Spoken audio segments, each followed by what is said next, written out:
Hello everyone, welcome to Cappy Novel World. अध्याय 146 खांसी। पाठकों से सावधानी बरतने का अनुरोध है। हल्के फुल्के अश्लील दृश्यों के समाप्त होने पर मैं एक पृष्ठ विराम डालूंगा। तारांकन। मेरा मन सुख और पाप के भावर में खो गया था। लियू यूजेग और चेन जी हान द्वारा हम तीनों के लिए रची गई वासना की दुनिया में गहराई से डूब गया था। मैंने अपनी आंखें बंद रखीं। उन्हें खोलने की हिम्मत मुझ में नहीं थी, लेकिन अंधेरे में सारी संवेदनाएं और भी तीव्र हो गईं और मैं उनकी सांसों को अपनी त्वचा पर हल्की हवा की तरह महसूस कर सकता था। मुझे चेन जी हान की उंगलियां अपने शरीर पर फिसलती हुई महसूस हुईं, मेरी पसलियों से, जिन्हें वह लगभग एक हाथ से ही पकड़ सकता था, मेरे स्तनों के ठीक नीचे तक, जिससे मेरे मुंह से एक और आह निकल गई। मेरी आवाज को लियू यूजेग ने दबा दिया क्योंकि वह मेरे होठों पर अपना हमला जारी रखे हुए था। मुझे सांस लेने का भी समय नहीं दे रहा था, सोचने की तो बात ही छोड़िए। मैंने महसूस किया कि चेन जी हान मेरे सिर से स्वेटर खींच रहा था, जिससे लियू यूजेग को चुंबन रोकना पड़ा, बस इतनी देर के लिए कि स्वेटर मेरे मुंह से गुजर जाए, इससे पहले कि वह मेरे सूजे हुए होठों पर एक बार फिर टूट पड़े। मैंने अपने स्वेटर के फर्श पर गिरने की आवाज़ सुनी और मैं सिर्फ अपने पजामा पैंट और स्पोर्ट्स ब्रा में रह गई। चेन जी हान ने अपना ध्यान फिर से मेरे शरीर पर केंद्रित किया और अपनी आदत के अनुसार उसने अपने हाथों को मेरी तरसती छातियों को बस छूते हुए मेरे पेट पर नीचे की ओर ले गया। मैं हौन फूटी, चाहती थी कि उसके हाथ और नीचे तक जाएं, लेकिन मेरी छातियों की तरह उसने मुझे बस कल्पनाओं में उलझाए रखा।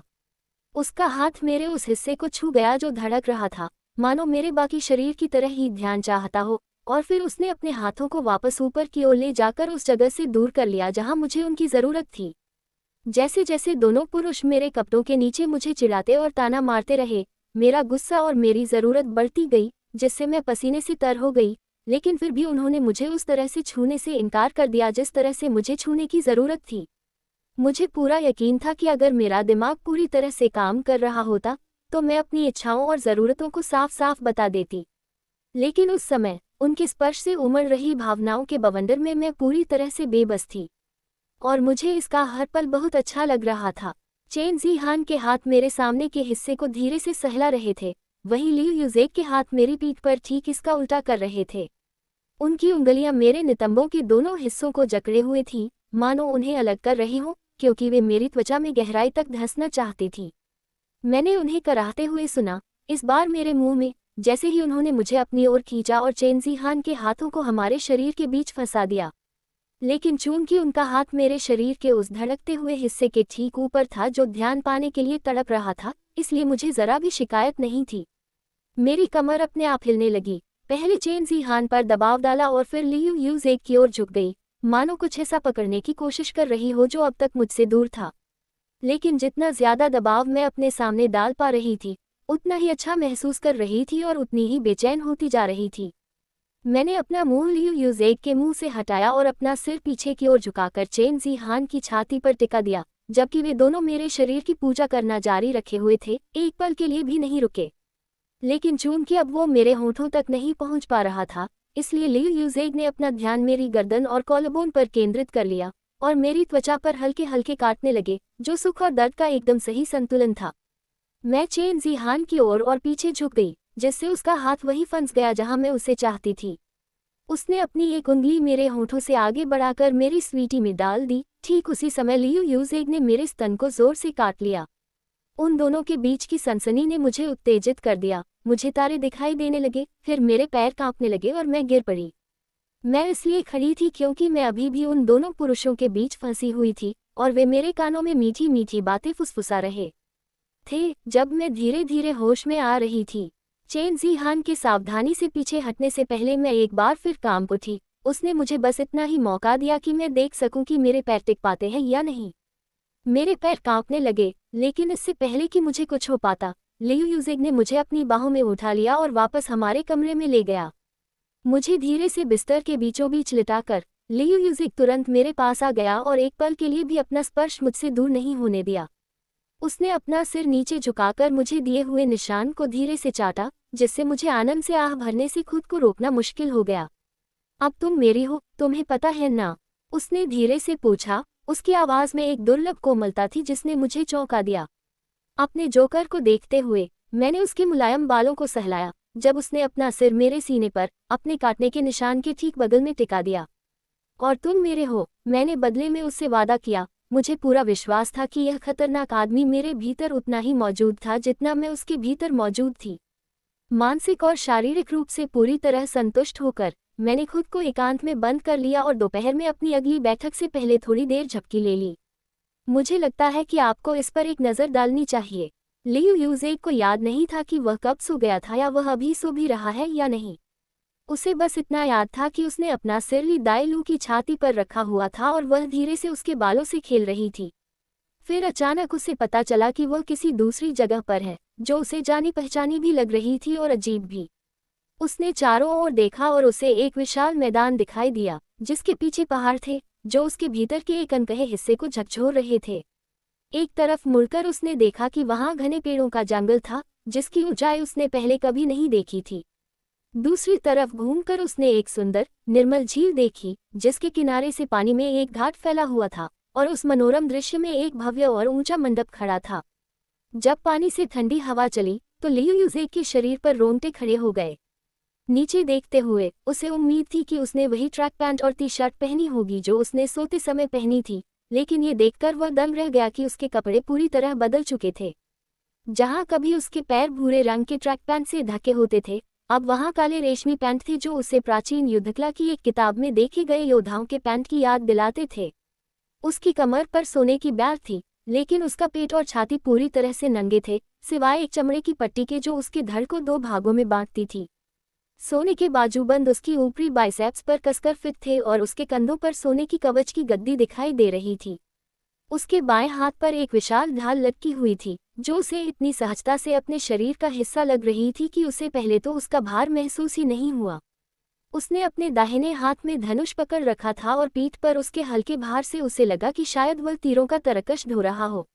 अब जब वह अपने परिवेश की बजाय स्वयं पर अधिक ध्यान दे रहा था, तो उसे एक हेलमेट का आभास हुआ जिसने उसके चेहरे को लगभग पूरी तरह से ढक लिया था, जिससे देखने के लिए केवल दो ऊर्ध्वाधर रेखाएं ही बची थीं। वह उसे देख तो नहीं पा रहा था, लेकिन आभास से उसे लगा कि यह हेलमेट दुनिया के सबसे महान साम्राज्यों में से किसी एक के हेलमेट जैसा ही था। जितनी देर वह यहाँ खड़ा रहा, उतना ही उसे सुकून महसूस होने लगा, मानो वह लंबे समय बाद घर लौट आया हो।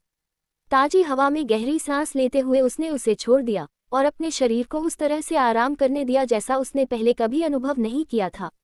हवा फिर चली और अपने साथ एक ऐसी धीमी आवाज लेकर आई जिसे वह समझ नहीं पाया कि वे क्या कह रहे थे। चारों ओर देखते हुए उसने मंडप में एक आकृति देखी जिसे उसने पहले नहीं देखा था। हालांकि इतनी दूरी से भी वह जानता था कि वह कौन है। ली दाइलू, उसने धीमी आवाज में कहा और उस महिला की ओर दौड़ने लगा। उसके जूतों के निशान घास पर पड़ते जा रहे थे। जिस स्त्री को वह अपना मानता था, उसके पास दौड़ते हुए वह एक घुटने पर बैठ गया। अपने हाथों को उस घुटने पर रखकर जो जमीन पर नहीं था, वह झुक गया और अपने सामने बैठी स्त्री को प्रणाम किया। हालांकि वह पहले कभी इस स्थिति में नहीं था, फिर भी उसके शरीर ने बिना उसकी किसी इच्छा के ही यह रस्म पूरी कर दी। तुम मुझे छोड़कर क्यों चले गए? सामने खड़ी महिला ने दिल दहला देने वाला सवाल पूछा। उसे अंदर तक पता था कि यह ली दाइलू है। उसके शब्द और दर्द उस भयानक सपने का हिस्सा थे जो उसने पिछली रात देखा था। लेकिन वह वही थी, पर उसका रूप बिल्कुल अलग था। उसकी सफ़ेद पोशाक, सोने के गहने और मुकुट, ये सब उसने कभी सोचा भी नहीं था कि वह पहनेगी। फिर भी वह जानता था कि यही उसकी असली पहचान है। तुम मुझे छोड़कर क्यों चले गए? वह फिर रो पड़ी, और इस बार वह उसकी आंखों में आंसुओं की चमक देख सकता था क्योंकि वह खुद को संभालने की कोशिश कर रही थी। मुझे बुलाया गया था, उसने अपने मन में कहा, लेकिन ये सच नहीं था। कुछ ही महीने पहले उससे मिलने के बाद वह उसे छोड़ने के लिए बिल्कुल भी तैयार नहीं था। उसने अपने शरीर की हर कोशिका से संघर्ष किया, लेकिन जैसे ही उसे एहसास हुआ कि वह सिर्फ एक दर्शक बनकर रह गया है, बेबसी का भाव उस पर हावी हो गया। अध्याय 147। तो इंसान तुम्हारे लिए इतने जरूरी है कि तुम उनकी पुकार का जवाब हर हाल में दोगे, चाहे कुछ भी हो जाए। ली दाइलू जैसी दिखने वाली उस औरत ने लगभग रुकते हुए उससे पूछा। भले ही इसका मतलब मुझे छोड़ना ही क्यों न हो। उसके चेहरे पर दिख रही बेबसी और लाचारी का भाव ऐसा था जिसे लियू यूजेक अपनी प्रेमिका के चेहरे पर कभी नहीं देखना चाहता था। मैं उसे मुस्कुराने के लिए पूरी दुनिया तबाह कर सकता था। उसे महसूस हो रहा था कि उसका शरीर उसका विरोध कर रहा है। उसका मुंह माफी मांगना चाहता था, ये कहना चाहता था कि बुलाए जाने पर उसे जवाब देना ही होगा। भाड़ में जाए ये सब, लियू यूजेग ने सोचा। जैसे जैसे उसका गुस्सा बढ़ता गया, अपने हाथों पर इतना खून लगने का क्या मतलब था, अपने परिवार के सारे नियमों का पालन करने का, जबकि उसका मन कर रहा था कि वह टूट जाए और मना कर दे। लेकिन उसने लड़ाई लड़ी, उसने मारा, और इन सब के बावजूद उसने अपनी जगह बनाई। वह इस मामले में मूक दर्शक नहीं बनेगा। ली दाइलू स्वर्ग से मिला उसका इनाम थी और वह उसे अपने हाथों से फिसलने नहीं देगा।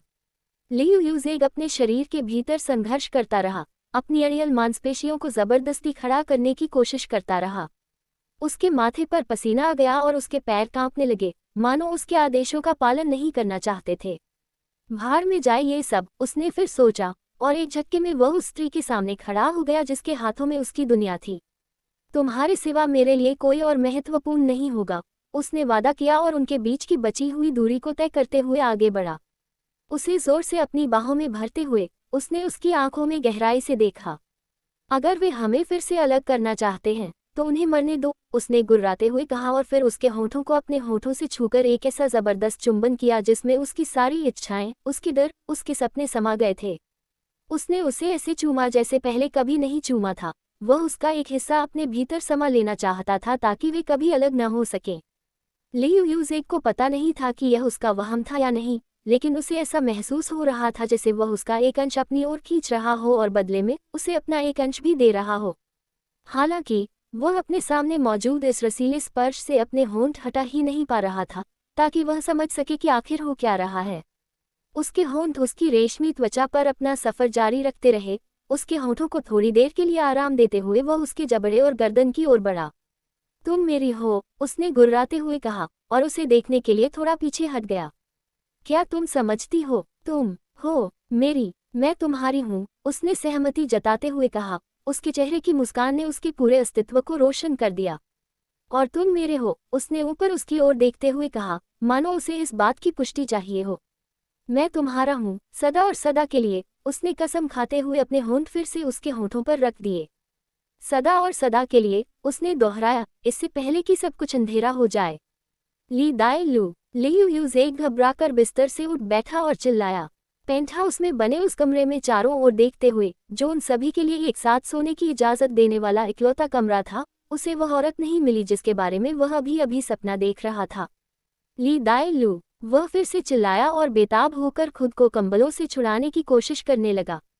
समय की बर्बादी पर कोसते हुए उसने गुस्से में उन्हें फाड़ डाला, इस बात की परवाह किए बिना कि वे खराब हो रहे हैं या नहीं। उसे ढूंढना था, उसे गले लगाना था, ये सुनिश्चित करना था कि वह ठीक है। आखिरकार कंबलों से मुक्त होते ही वह इतना विचलित हो गया कि उसने दरवाजा खुलते और फिर चुपचाप बंद होते हुए नहीं देखा। वह उस महिला को ढूंढने के लिए दृढ़ संकल्पित होकर आगे बढ़ा, तभी एक मजबूत हाथ उसके सीने पर पड़ा और उसे आगे बढ़ने से रोक दिया। शांत हो जाओ भाई, चेन ज़ी हान की गुर्राती आवाज आई जब लंबे कद का आदमी झुककर उसके कान में फुसफुसाया। ये सोचकर ही लियू यूजेग के मन में क्रोध उमड़ पड़ा कि उसके सामने खड़ा आदमी उसे उसके साथी से दूर रखने की कोशिश कर रहा है। खुद भी गुर्राते हुए उसने अपने दाहिने हाथ से चेन ज़ी हान के सीने पर रखे हाथ को पकड़ लिया और पूरी ताकत से अपनी बाईं कोहनी पर वार किया, जिससे चेन ज़ी हान को अपनी पकड़ तोड़नी पड़ी। अंधेरे ने उसकी दृष्टि को धुंधला कर दिया और उसके भीतर कुछ हलचल महसूस होने पर उसने धीमी सी गुर्राहट निकाली। चेन ज़ी हान को अपनी गोद में उठाकर उसने भावहीनता से उस व्यक्ति को देखा जिसे वह अपने भाई से भी अधिक करीबी मानता था। वह पेट के बल जमीन पर लेट गया और उसका घुटना उसकी पीठ के निचले हिस्से पर गड़ा हुआ था, जिससे दबाव बढ़ता जा रहा था। लेकिन चेन ज़ी हान ने न तो पलटवार किया, न ही किसी तरह का संघर्ष किया, और इसके बजाय केवल 3 शब्द कहे, उसे याद नहीं है। ये शब्द सुनकर लियू यूजेग चौंक गया और उसने दूसरे आदमी की पीठ और बांह पर अपना दबाव कम कर दिया। तुम्हारा मतलब क्या है, उसे याद नहीं है? तुम्हें भी वही सपना आया था ना? चेन ज़ी हान ने उठते हुए और अपने कपड़े झाड़ते हुए पूछा। उसे लियू यूजेग के हमले से कोई आपत्ति नहीं थी। अगर उसने उसे ली दाई लू से दूर रखने की कोशिश की होती तो वह उससे कहीं ज्यादा बुरा बर्ताव करता। सपना? लियू यूजेग ने पूछा, कुछ भी स्वीकार करने से इनकार करते हुए। वह जानता था कि उसका सपना इतना वास्तविक था कि उसे सपना जैसी क्षणभंगुर और सामान्य चीज नहीं माना जा सकता था। घाटी, पहाड़, मंडप, चेन ज़ी हान ने अपने सामने खड़े व्यक्ति को देखते हुए कहा। लेकिन उसकी तरह लियू यूजेग भी कुछ भी स्वीकार करने को तैयार नहीं था और बस उसे घूरता रहा, अपनी बाहों को सीने पर बांधे हुए। वह औरत, उसने दूसरे आदमी से फुसफुसाते हुए कहा, मानो उसका नाम लेना ईशनिंदा हो। उसे इनमें से कुछ भी याद नहीं है, जैसा कि हमें है। चेन जी हान ने लियू यूजेग से एक कदम पीछे हटते हुए स्वीकार किया। क्यों? उसने पूछा। वह कुछ भी स्वीकार करने को तैयार नहीं था, लेकिन फिर भी यह जानना चाहता था कि आखिर चल क्या रहा है। क्या तुम दोनों ठीक हो? मुझे एक नया प्यार नजर आ रहा है। क्या वो लियू यूजेग है? लियू यूजेग और चेन जी हान के दिमाग में एक आवाज आई। चेन जी हान, जिसे ली दाइलू से कुछ भी छुपाने की आदत हो चुकी थी, बस मुस्कुरा दी। हम ठीक हैं, उसने उसे आश्वस्त करते हुए कहा। बस कुछ बातें समझने की कोशिश कर रहे हैं। उसने अपने सामने बैठे हक्का बक्का आदमी को घूर कर देखा और चाहा कि वह जल्दी से आकर उनकी पत्नी को दिलासा दे। मुझे लगता है कि आपको इस पर एक नज़र डालनी चाहिए। सब ठीक है, स्वीटनेस, लियू यूजेग ने कहा। क्या आप निश्चित हैं? हिचकिचाती हुई आवाज आई। चेन जी हान ने शांत स्वर में कहा, मैं उनके बिल्कुल बगल में हूँ, राजकुमारी, वे ठीक हैं। आप बस अपना दोपहर का भोजन समाप्त करने और अपनी बैठक के लिए तैयार होने पर ध्यान दें। अगर आपको यकीन है, हम हैं, लियू यूजेग ने आश्वस्त करते हुए कहा। अब वह अपने दिमाग में कई लोगों से बातचीत करने को लेकर उतना हैरान नहीं था। हम थोड़ी देर में बाहर आ जाएंगे। अच्छा लग रहा है। और लियू यूजेग, जी हाँ, स्वीटनेस, हंसते हुए जवाब आया। अब जब उसे पता चल गया था कि महिला सुरक्षित है, तो वह अपने गुस्से को काबू में कर सका और सामान्य रूप से काम करने लगा। तुम्हारी लौ खूबसूरत है। जैसे ही उसने ये शब्द कहे, उसे अपने अंदर एक जुड़ाव महसूस हुआ, जैसे कोई पुराने जमाने का टेलीफोन काट दिया गया हो। क्या तुम समझाओगे कि क्या हो रहा है? उसने चेन जी हान की ओर देखते हुए जोर से पूछा और फिर गद्दे के किनारे पर बैठ गया। पहले अपने भीतर गहराई से झांको, चेन जी हान ने कहा और उस व्यक्ति के पास जाकर बैठ गया जिसकी दुनिया हिलने वाली थी। यह उसके लिए अच्छी बात थी या बुरी, यह अभी तय होना बाकी था। तुम्हें पता है, मैं उस नए जमाने की बकवास में विश्वास नहीं करता, लियू यूजेग ने आंखें घुमाते हुए कहा और फिर चेन जी हान के निर्देशों का पालन करने की कोशिश की। उसने सब कुछ त्याग दिया और अपने भीतर के अंधकार में गहराई तक उतरने की कल्पना की। दूर से उसे दो जलती हुई लपटें दिखाई दी, जो अंधेरे को दूर भगा रही थी। चौंक कर उसने अपना सिर पीछे की ओर घुमाया और अपने बगल में खड़े व्यक्ति की ओर देखा, उन उत्तरों की तलाश में जिनकी उसे उम्मीद थी कि दूसरा व्यक्ति उन्हें बता सकता है। मेरे पास सभी सवालों के जवाब नहीं हैं, चेन जी हान ने कहा, मानो वह अपने जीवन के अधिकांश समय तक अपने बॉस रहे व्यक्ति के चेहरे के भावों को पढ़ रहा हो। मैं केवल वही जानता हूँ जो मैं समझ पाया हूँ, और वह ये है कि नीली लौ राजकुमारी की है। उसकी लौ मेरे भीतर सबसे तेज जलती है, चेन जी हान ने कहना शुरू किया। उसकी आंखों की चमक फीकी पड़ गई और उसके चेहरे पर मुस्कान आ गई। मेरी लौ काली है, उसने आंखें खोलकर लियू यूजेग की ओर देखते हुए कहा। तुम्हारी लौ सफ़ेद है। इसी से मुझे पता चला कि शायद तुमने भी वही सपना देखा था जो मैंने देखा था। लियू यूजेग ने गहरी सांस ली और फिर अपने भीतर की ज्वालाओं का अध्ययन करने लगा। चेन जी हान सही कह रही थी। केंद्र में एक नीली ज्वाला थी, जिसका आकार लगभग बाकी दोनों ज्वालाओं को बौना कर रहा था। उसने अपनी सफ़ेद ज्वाला का अध्ययन किया जो नीली ज्वाला के चारों ओर चक्कर लगा रही थी, फिर उसने अपना ध्यान काली ज्वाला की ओर मोड़ा जो ठीक वैसा ही कर रही थी। इससे पहले वह काली लौ को नज़रअंदाज करने में कामयाब रहा था, क्योंकि वह अंधेरे में इतनी अच्छी तरह घुल-मिल गई थी, लेकिन अब जब उसने इसे देख लिया है, तो वह इसे फिर कभी पहचानने में गलती नहीं कर सकता। इसका क्या मतलब है? उसने अपने दूसरे सबसे भरोसेमंद अधिकारी और दुनिया में सबसे ज़्यादा विश्वास रखने वाले व्यक्ति की ओर देखते हुए पूछा। मुझे कोई जानकारी नहीं है, दूसरे व्यक्ति ने स्वीकार किया। अध्याय 148।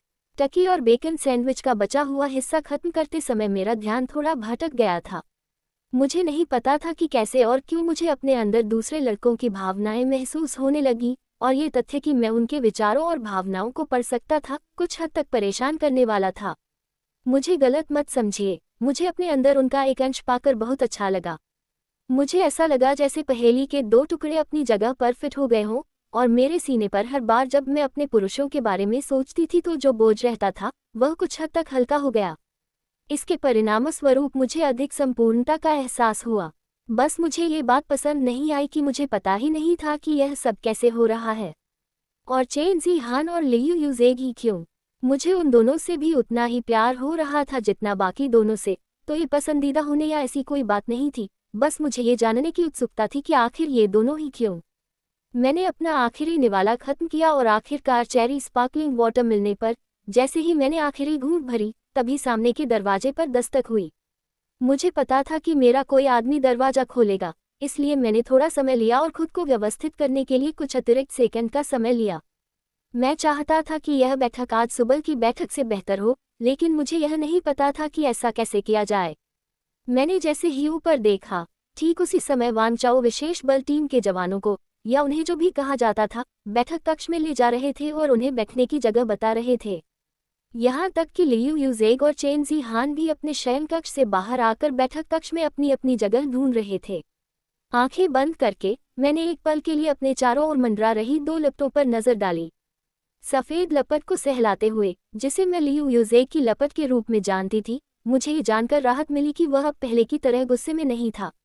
हालांकि वह उतना खुश नहीं था जितना मैं समझती थी, लेकिन वह निश्चित रूप से सामान्य हो गया था। चेन जी हान पर एक नज़र डालने से पता चला कि वह भी तटस्थ था, और हमारे क्षेत्र में अजनबियों के साथ, मैं जानती थी कि उस आदमी से मुझे यही उम्मीद थी कि वह तटस्थ ही रहेगा। मैं तुम्हें महसूस कर सकता हूँ, उस आदमी ने कहा। उसने रसोई में छिपे हुए मेरी तरफ नहीं देखा, बल्कि अपनी निगाहें बैठने के लिए तैयार 8 आदमियों पर टिकाए रखी। मैंने हंसते हुए जवाब दिया, मैं भी तुम्हें महसूस कर सकती हूँ, और उसे एक चुंबन दिया। नहीं, मैं महसूस कर सकता हूँ कि तुम मेरी लौ को छू रही हो। इससे मुझे ऐसा महसूस हो रहा है जैसे तुम मेरे शरीर को छू रही हो, उसने मन ही मन मुस्कुराते हुए कहा। उसके शरीर में जरा भी हलचल नहीं हुई। ये सोचकर मेरी भौहें तन गईं कि उसकी लौ को सहलाना और उसे सहलाना एक ही बात थी। ओह, संभावनाओं की कितनी नई दुनिया खुल गई थी।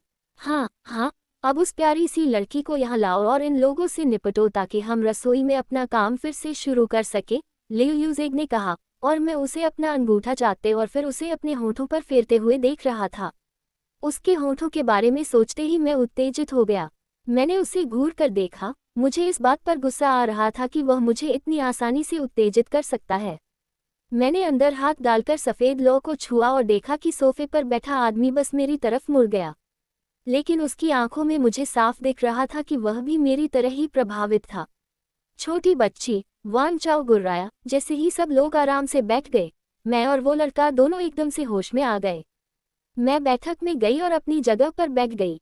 मैंने इंतजार किया जब तक चेन जी हान ने मुझे काले कंबल में लपेटा नहीं, क्योंकि मुझे पता था कि मुझे बिना कंबल के रहना बिल्कुल पसंद नहीं था, इसलिए मैंने कुछ नहीं कहा।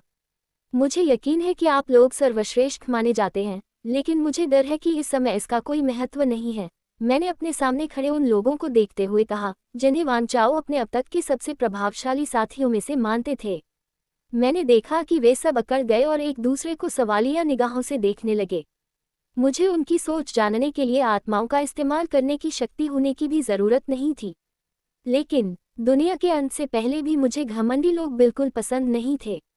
और अब, खैर, घमंडी होना तो मौत को दावत देने जैसा था।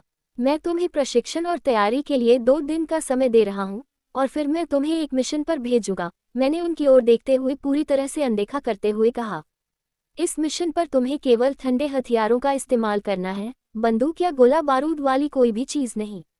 हम तुम्हारे द्वारा चलाई गई चीज़ों की भरपाई नहीं कर सकते, इसलिए तुम कुछ भी नहीं चलाओगे।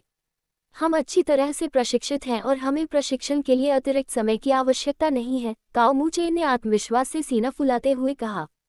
मैंने होंठ सिकोड़कर सिर हिलाया। खैर, वैसे भी मैं उन्हें सामान इकट्ठा करने के लिए भेजने से पहले इतना समय देना नहीं चाहता था। ठीक है, तो आप कल सुबह 6 बजे निकलेंगे, मैंने कमरे में चारों ओर देखते हुए कहा। आपका मिशन होगा कि सूरज डूबने से पहले जितना हो सके उतना सामान इकट्ठा कर लें और फिर बेस पर लौट आएं। मुझे लगता है कि आपको इस पर एक नज़र डालनी चाहिए। बस इतना ही, उनमें से एक ने कहा, जिसका नाम मैं भूल गया। बस यही है, मैंने पुष्टि की। मैंने देखा कि 8 आदमी वान चाओ की ओर मुड़े ये देखने के लिए कि क्या वो विरोध करेगा या कुछ और करेगा, लेकिन वान चाओ बस पैर मुड़कर यथासंभव आराम से बैठा रहा। लेकिन हमें लोगों को बाहर निकालने की ट्रेनिंग मिली है, सामान इकट्ठा करने की नहीं। यकीनन इमारत में और भी लोग होंगे जो इस काम के लिए ज्यादा उपयुक्त होंगे, तीसरे व्यक्ति ने कहा। मैंने फैंग डोंग यान की ओर मुड़कर देखा, ये देखने के लिए कि क्या उसे कोई आपत्ति है। उसने मेरी ओर देखा और बस भौहें चढ़ाकर अपने विशाल कंधों को उचका दिया। मुझे समझ नहीं आया कि उसका क्या मतलब था, इसलिए मैं वांग चाओ की ओर मुड़ गया।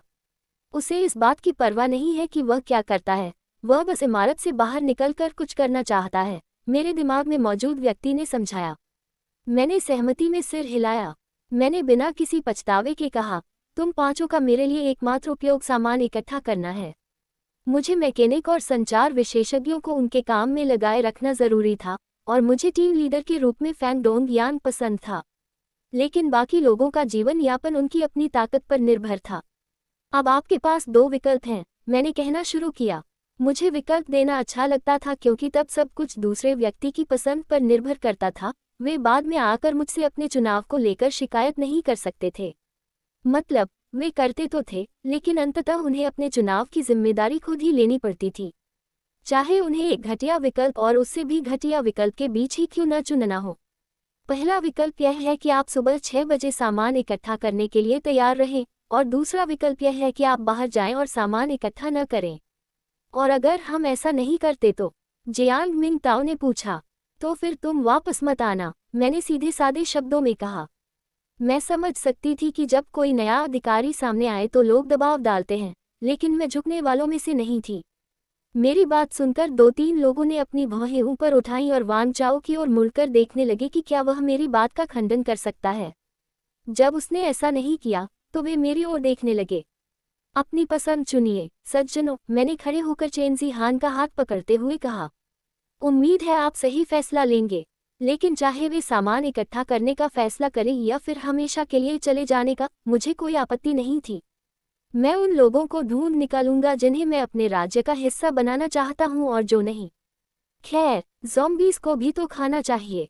अगली सुबह मैं 5:30 बजे उठा और वांग चाओ और लियू वेई को सर्दियों की युद्धक वस्त्र पहनते हुए देखा। मेरे विचार से सर्दियों की सबसे अच्छी बात यह थी कि कपड़ों की कई परतों के कारण ज़ॉम्बी आसानी से त्वचा को भेद नहीं पाते थे और न ही अंगों को फाड़ पाते थे, जैसा कि वे गर्म मौसम में कर सकते थे।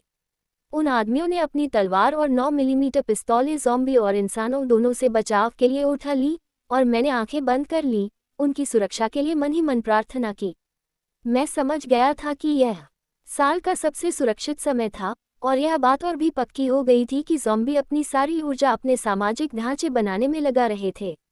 लेकिन मैं अपने 2 आदमियों को भेज रहा था, जिनके बीच कोई आग का बंधन नहीं था, और इस वजह से मैं हद से ज्यादा तनाव में था। मुख्य द्वार की ओर बढ़ते हुए हमने बाकी टीम को इकट्ठा देखा।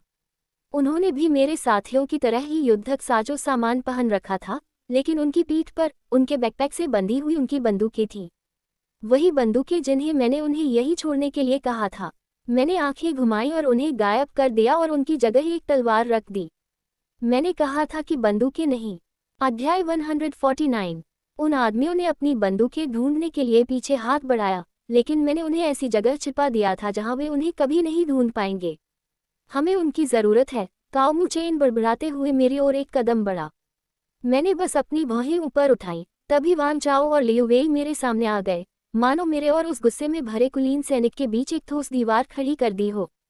तुम्हारे पास जरूरत का सारा सामान है, मैंने लड़कों को हिलाए बिना या उनके पास से गुजरे बिना कहा। मैंने 2 एसयूवी और 8 पहियों वाली एटीवी की चाबियां निकाली। तीनों गाड़ियों में सामान रखने के लिए काफी जगह होनी चाहिए। वांग चाओ की पीठ पर हाथ रखकर मैंने उसके मुड़ने का इंतजार किया और फिर उसे चाबियां सौंप दी। लियू वेई को एटीवी चलानी है, मैंने उसकी आंखों में देखते हुए कहना शुरू किया। तुम नीली एसयूवी ले लो और बाकी लोग काली वाली ले सकते हैं। जो भी काम आ सकता है सब कुछ ले लो। निर्माण उपकरण, खाना, शौचालय का सामान, कपड़े, कुछ भी। मुझे उन्हें ये काम करने के लिए भेजना अच्छा नहीं लग रहा था, लेकिन अगर उन्हें जिंदा रहना था तो मुझे कभी न कभी तो उन्हें आज़ाद करना ही था।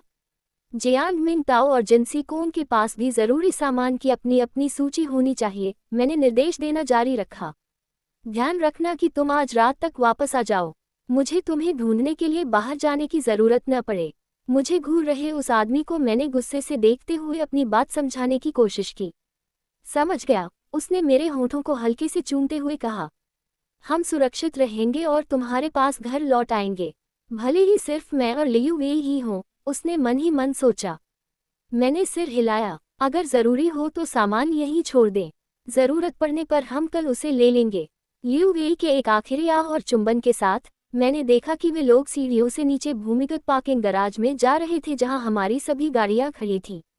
आसमान की ओर एक और प्रार्थना करते हुए मैं मुड़ा और वापस ऊपर जाकर सो गया। वे पार्किंग स्थल में दाखिल हुए और ली दाएलू द्वारा उनके लिए निर्धारित 3 वाहनों की ओर बढ़े। गहरे रंग की एसयूवी की चाबियां काओ मू चेन को देते हुए वान चाओ ने बोलना शुरू किया, जियांग मिंग ताओ, फैंग डोंग यांग और गो बी मिंग मेरे साथ हैं। काओ मू चेन, चूचान पू, डुया टिंग और हानशी यान काली एसयूवी लेंगे, उन्होंने चाबियों का दूसरा सेट काओ मू चेन को देते हुए कहा। लियू वेई, तुम और जिनसी कोंगे टीवी चलाओगे। काओ मू चेन विरोध में दांत पीसते रह गए। उन्हें वाहनों का आवंटन मंजूर नहीं था, लेकिन वे अपने जनरल से सवाल भी नहीं कर सकते थे। अपने अपने वाहनों में बैठते हुए काओ मू चेन ने सेंट्रल कंसोल में लगे वॉकी टॉकी सिस्टम को देखा। उसकी ओर इशारा करते हुए उन्होंने अपनी कार में बैठे बाकी तीनों को देखकर मुस्कुराया। ये कहना मुश्किल है कि ये चीजें चलती भी है या नहीं, उन्होंने पूरी गाड़ी की ओर इशारा करते हुए कहा। शर्त लगाओ, ये स्टॉप भी होती है या नहीं, उन्होंने आगे कहा। बाकी तीनों बस मुस्कुरा दिए। ईएमपी हमले से पहले कार स्टार्ट करने वाले बटन को दबाते ही चारों लोग हैरान रह गए जब कार आसानी से स्टार्ट हो गई। एक दूसरे को देखते हुए यात्री सीट पर बैठे हान शी यांग ने वॉकी टॉकी का माइक उठाया और संचार शुरू करने के लिए बटन दबाया। परीक्षण परीक्षण, उसने काओ मू चेन की ओर देखते हुए कहा। कार नंबर 1 प्राप्त हुई, उनके आगे खड़ी नीली एसयूवी से फैंग डोंग यांग की आवाज आई। गाड़ी 3 मिल गई, लियू वेई ने एटीवी चालू करते हुए कहा। वह जानता था कि काफिले के अंत में आपूर्ति सामग्री की तो बात ही छोड़िए, वे उस टीम को चालू हालत में गाड़ी सौंपने पर भरोसा नहीं करेंगे। वांग चाओ के कहने पर ली दाइलू उन्हें इस्तेमाल करने को तैयार थी, लेकिन वह आपूर्ति सामग्री को जोखिम में डालने के लिए बिल्कुल भी तैयार नहीं थी। उसने बगल में बैठे छोटे कद के आदमी की ओर मुड़कर देखा। हालांकि उसमें घबराहट झलक रही थी, फिर भी वह अपनी सीट पर शांत और संयमित बैठा रहा। ली दाइलू ने कहा था कि तुम्हारे पास अपनी सामान की सूची है, उसने टीवी चालू करते हुए कहा और वांग चाओ के आगे निकलने का इंतजार करने लगा। उस आदमी ने सिर हिलाया, एक शब्द भी नहीं बोला। क्या आप काओ मू चेन के साथ कार में बैठना पसंद करेंगे? लियू वेई ने पार्किंग से गाड़ी निकालते हुए और काली एसयूवी के पीछे चलते हुए पूछा। जब जिनसी कोंग ने सिर हिलाया तो लियू वेई थोड़ा शांत हुआ। उसे इस बात की परवाह नहीं थी कि वह आदमी कुछ बोले या न बोले, लेकिन ली दाइलू उसकी सुरक्षा चाहता था और वह दूसरी गाड़ी में रहकर ऐसा नहीं कर सकता था। रात के सन्नाटे में छोटा सा काफिला भूमिगत पार्किंग स्थल से निकला। बेशक सुबह के 6:15 बज चुके थे, लेकिन सूरज अभी तक नहीं उगा था, इसलिए चारों ओर अंधेरा छाया हुआ था। सबके पीछे गाड़ी चलाते हुए लियू वेई के मन में उन बातों का ख्याल आया जो ली दाइलू ने आने वाले महीनों में होने वाली घटनाओं के बारे में कही थी। क्या तुम्हें अपनी हद पता है? उसने अपने बगल में चुपचाप खड़े आदमी से पूछा। उसका इरादा अपमानजनक लगने का नहीं था, लेकिन उसे यह सुनिश्चित करना जरूरी था कि वह आदमी समझ जाए कि क्या हो रहा है। दूसरे आदमी ने सिर हिलाया। मैं सेल टावरों के लिए सामान इकट्ठा करने आया हूँ, उसने बाहर के दृश्य को देखते हुए कहा। यह उस युद्ध क्षेत्र से ज्यादा दूर नहीं था जहां वे एक बार एक आतंकवादी को खत्म करने के लिए गए थे। मुझे लगता है कि आपको इस पर एक नज़र डालनी चाहिए। क्या तुमने यह बात किसी को बताई है?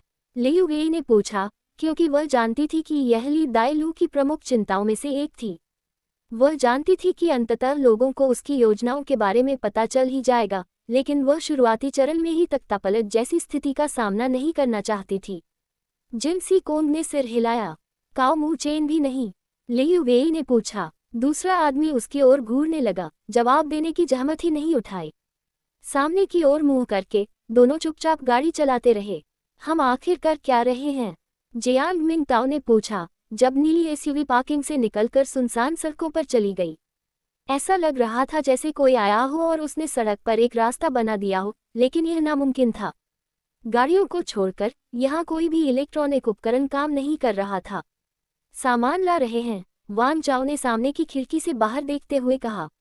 ली दाइलू ने कहा कि ज़ॉम्बी आपस में ही इतने व्यस्त थे कि उन्हें इंसानों की परवाह ही नहीं थी, लेकिन वह किसी भी ऐसी चीज को नहीं जानता था, चाहे इंसान हो या कोई और, जो खाने के लिए इतना व्यस्त हो। लेकिन क्यों? ये हमारा काम नहीं है, फैंग डोंग यांग ने कहा, जब उसने देखा कि वांग चाओ लगातार इलाके में खतरों की तलाश कर रहा था। इससे उसे ऐसा महसूस हुआ जैसे वह किसी युद्ध क्षेत्र के बीच में है और सिटी जे की बजाय किसी विस्फोटित बम आईडी की तलाश कर रहा है। हमें जानने का हक है, पीछे की सीट से दूसरे आदमी ने जवाब दिया। हालांकि उसने अपना वादा निभाया था और अपने साथियों से कुछ नहीं कहा था, लेकिन गोपनीयता को लेकर वह परेशान होने लगा था। हमें ये जानने की जरूरत नहीं थी कि उन्होंने हमें देश एक्स में विमानों से कब कूदवाया, फैंग डोंग यांग ने वान चाओ को जवाब देने से रोकते हुए बहस की। और जब हम देश एफ के तट पर तैरकर पहुंचे तो हमने कोई सवाल नहीं पूछा। आप ऐसा क्यों दिखा रहे हैं जैसे ये कोई अलग बात है? क्योंकि हमारे वरिष्ठ अधिकारियों ने ही हमें लोगों की जान बचाने के लिए उन मिशनों पर भेजा था, जियांग मिंगताओ ने खिड़की से बाहर देखते हुए चिल्लाकर कहा। मुझे तो फर्क समझ नहीं आता, गो बीमिंग ने बीच में टोकते हुए कहा। वह समूह में दूसरे सबसे शांत स्वभाव के थे और हालांकि उनकी कुछ विशेषज्ञताएं थीं, लेकिन उन्हें तेज धार वाले हथियार सबसे ज्यादा पसंद थे और उन्हें समूह का सबसे कुशल निशानेबाज माना जाता था। एक सफल निशानेबाज बनने के लिए जो भी गुण चाहिए होते हैं, वे सब उनमें थे। वार करने के सबसे अच्छे मौके का इंतजार करना। उन्हें अपने सवालों के जवाब किसी न किसी तरह मिल ही जाएंगे, लेकिन अभी वह जरूरी जानकारी जुटाए बिना कोई हंगामा नहीं करना चाहते थे। वान चाओ ने उनकी बातचीत में दखल नहीं दिया और उन्हें आपस में मामला सुलझाने दिया। उसने जियांग मिंगताओ को अपने साथ इसलिए चुना क्योंकि वह सबसे जिद्दी था और शायद केवल उसी की या काओ मूचेन की बात सुनेगा, लेकिन इसका मतलब यह नहीं था कि वह उस आदमी को बर्दाश्त करेगा। गो बीमिंग, उसने बातचीत में दखल देते हुए कहा, तुमने कहा था कि तुम टीम में स्नाइपर और बैकअप कम्युनिकेशन एक्सपर्ट हो। तीनों आदमी अचानक चुप हो गए और गाड़ी चला रहे आदमी की तरफ देखने लगे। हाँ, गो बीमिंग ने हिचकिचाते हुए पुष्टि की। अपने दोनों साथियों से नजरें मिलाते हुए उसके चेहरे पर उलझन के भाव आ गए। क्या तुम जानते हो इसका क्या मतलब है? वान चाओ ने पीछे देखने वाले शीशे में जियांग मिंगताओ को देखते हुए पूछा। सन्नाटा पसरा और वह आगे बोला, इसका मतलब है, फर्स्ट लेफ्टिनेंट जियांग मिंगताओ, कि तुम बदले जा सकते हो। इसलिए मेरा सुझाव है कि इस मिशन पर कोई दुर्घटना होने से पहले तुम वही शिष्टाचार और सम्मान दिखाओ जिसके लिए तुम जाने जाते हो। क्या मेरी बात समझ में आई? उसने एक ऐसी खूंखार छवि बनाई जिससे उसकी गाड़ी में बैठे खूंखार हत्यारे भी सहम गए। जी हाँ, जनरल, जियांग मिंगताओ ने उनके शब्दों को सुनकर पीला पड़ते हुए कहा। अच्छा, वान चाओ ने अपनी आभा को पीछे खींचते हुए कहा। अध्याय 150। ये पहली बार नहीं था जब वान चाओ ने चाहा कि वे अलग अलग होकर और अधिक क्षेत्र का भ्रमण कर सकें। उसने ली दाइलू के मन में चल रहे विचारों को संक्षेप में भांप लिया था और वह जानता था कि शहर के केंद्र की इस अचानक यात्रा से वह क्या हासिल करना चाहती है, और यह संभव नहीं था कि वह उसके द्वारा बताए गए समय में उसकी सूची में शामिल सभी चीजों को पूरा कर सके। अब उसे समझ में आ गया कि जब रियर एडमिरल झो गैंगजिया ने उसे, लियू यूजेग और चेन जी हान को सामान लाने के लिए भेजा था, तो उसने क्यों उपहास किया था। आखिर कोई भी बाहर जाकर सामान ला सकता है, लेकिन ये सुनिश्चित करना कि वे सामान वापस बेस पर आएं, एक बिल्कुल अलग बात थी, और उसे काओ मूचेन की टीम पर उतना भरोसा नहीं था जितना उसने पहले सोचा था। उन्हें दुनिया भर में भेजना और उनके मिशन को पूरा करने पर भरोसा करना एक बात थी, लेकिन उन्हें ऐसे कामों के लिए भेजना जो व्यक्तिगत स्तर पर जीवन और मृत्यु का मामला हो, भरोसे का एक बिल्कुल अलग स्तर था। वह आगे कोई भी निर्णय लेने से पहले इस मिशन की प्रगति देखेंगे। रेडियो पर एक आवाज आए, वान लियू। माइक उठाते हुए वान चाओ ने संचार शुरू करने के लिए बटन दबाया। जाना, और कितनी दूर? वान चाओ ने जवाब देने से पहले थोड़ा रुककर खिड़की से बाहर देखा। बाहर अभी भी घना अंधेरा था, लेकिन वह अंदाजा लगा पा रहा था कि वे कहाँ हैं। 10 मिनट दूर, उसने निष्कर्ष निकालते हुए कहा। वे पहले शहर के केंद्र को संभालेंगे। वहां जल्द ही एक मॉल बनने वाला है जिस पर वे छापा मार सकते हैं। एक संचार टावर बनाने में कितना समय लगता है? उसने रियर व्यू मिरर से जियांग मिंगताओ की ओर देखते हुए पूछा। सामने से मिली हंसी और उपहास से स्टीयरिंग व्हील पर उसकी उंगलियों के पो सफेद पड़ गए। मैंने उसे पहले ही बता दिया था कि इसे बनाना संभव नहीं होगा, दूसरे आदमी ने अंधेरे में घूरते हुए जवाब दिया। और मैंने तुमसे कहा था कि तुम्हारी जगह कोई और नहीं ले सकता। गो बीमिंग, एक संचार टावर बनाने में तुम्हें कितना समय लगेगा? गो बीमिंग ने जनरल और अपने टीम लीडर की ओर देखते हुए सावधानीपूर्वक जवाब दिया। अगर हमारे पास सारे औजार, सामान और बिजली की सुविधा हो, तो लगभग 2 सप्ताह। वान चाओ ने सिर हिलाया। ली दाइलू चाहते थे कि टावर 4 महीने के भीतर बनकर तैयार हो जाए, इसलिए अगर आज सारा सामान न भी मिले, तो भी काम पूरा करने के लिए समय होना चाहिए। उसके दिमाग में गूंजती कोमल, मधुर आवाज ने कहा, आपको नए सिरे से कुछ नया करने की जरूरत नहीं है। शहर में पहले से ही बहुत सारे मोबाइल टावर होंगे। शायद हम उन्हें गिराकर किसी तरह उनका दोबारा इस्तेमाल कर सकते हैं। वांग चाओ को यह विचार पसंद नहीं आया। वह सही कह रही थी। यहाँ आसपास कई सेल टावर होने चाहिए जिनका वे इस्तेमाल कर सके, बजाय इसके कि उन्हें खुद बनाने पड़े। शाबाश, छोटी बच्ची, उसने उससे कहा और अपने संपर्क के जरिए उसकी मुस्कान महसूस की। हालांकि अब वह उसकी टेलीपैथी की सीमा से बाहर जा रहा था और वह आगे जो भी कहने वाली थी वह बीच में ही रुक गया। इनमें से एक सेल टावर को चालू होने में कितना समय लगेगा? वांग चाओ ने इस बार जियांग मिंगताओ को पूरी तरह से नजरअंदाज करते हुए सीधे गुओ बीमिंग से पूछा। चूंकि बिजली नहीं है, इसलिए उन्हें चालू करने का कोई तरीका नहीं है, जियांग मिंगताओ ने उस प्रश्न का उत्तर देते हुए कहा जो उनके लिए नहीं था। इस बकवास से तंग आकर वांग चाओ ने अपनी 9 मिलीमीटर पिस्तौल निकाली और पीछे की सीट पर बैठे आदमी के सिर पर सीधा निशाना साधा। मैंने ऐसा न तो कहा था और न ही ऐसा करने को कहा था। जरा ध्यान दो, उसने आदमी और सड़क के बीच ध्यान बांटते हुए कहा। अगर हमारे पास ज़रूरत की सारी चीज़ें हों तो सब कुछ अनइंस्टॉल करने और फिर काम करने वाले कंपोनेंट्स को दोबारा इंस्टॉल करने में शायद कुछ दिन लग जाएं। लेकिन जियांग मिंगताओ सही कह रहे हैं, उन्हें ठीक से काम करने के लिए हमें किसी न किसी रूप में बिजली की ज़रूरत होगी। क्या आप आवश्यक बिजली उत्पन्न करने के लिए टावरों पर उनके अपने सौर पैनल लगा सकते हैं? वांग चाओ ने अपने बाएं हाथ से गाड़ी चलाते हुए और अपनी हैंडगन को जियांग मिंगताओ पर स्थिर रखते हुए पूछा। क्या आपके पास चालू सौर पैनल हैं? गुओ बीमिंग ने उत्साह से पूछा। आखिरी गिनती के अनुसार लगभग 170 पैनल और 300 बैटरियां होनी चाहिए, वांग चाओ ने ली दाएलू द्वारा जियांग मिंगताओ को दी गई जानकारी को दोहराते हुए कहा। हालांकि यह एक बिल्कुल अलग कहानी थी कि क्या केवल यही पैनल उसके हाथ लगे थे। बैटरी के आकार और उसमें संग्रहित होने वाली बिजली की मात्रा को देखते हुए ये शहर के सभी टावरों को बिजली की आपूर्ति करने के लिए पर्याप्त से अधिक होना चाहिए और फिर भी हमारी इमारत के लिए कुछ सौर पैनल बच जाएंगे, गुओ बीमिंग ने खुशी से अपने हाथ मलते हुए स्वीकार किया। जियांग मिंगताओ की मुख्य विशेषज्ञता संचार में थी, इसलिए टीम की भलाई के लिए गुओ बीमिंग पीछे हटने को तैयार थे, लेकिन इसका मतलब यह नहीं था कि संचार के प्रति उनमें उतना ही जुनून और ज्ञान नहीं था जितना कि दूसरे व्यक्ति में। आखिरकार अपने साथियों के विपरीत उन्होंने विज्ञान और प्रौद्योगिकी में डिग्री प्राप्त करने के बाद सेना में भर्ती होने से पहले यूनिवर्सिटी ए में पढ़ाई की थी। मुझे लगता है कि आपको इस पर एक नज़र डालनी चाहिए।